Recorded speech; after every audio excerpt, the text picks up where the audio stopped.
സമസ്തയിൽ നിന്ന് പുറത്തു പോയവർക്ക് മടങ്ങി വരാമെന്ന് പറഞ്ഞു. ഞങ്ങൾ സമസ്തയിൽ നിന്ന് പുറത്തു പോയിട്ടില്ല.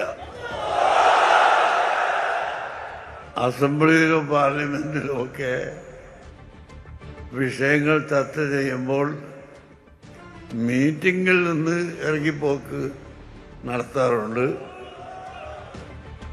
എന്നാൽ അവർ MLA സ്ഥാനം അതോടുകൂടി കഴിഞ്ഞു എന്ന് അർത്ഥമില്ല.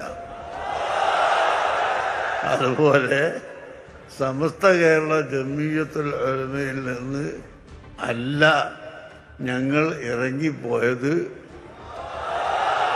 മറിച്ച് അവിടെ അന്ന് ചർച്ച ചെയ്ത വിഷയത്തോട് തീരുമാനത്തോട് യോജിപ്പില്ലാത്തത് കൊണ്ട് മാത്രമാണ്.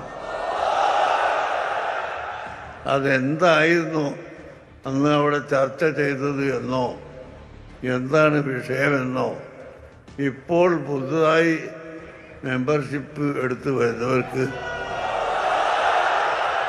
അറിയുകയില്ല.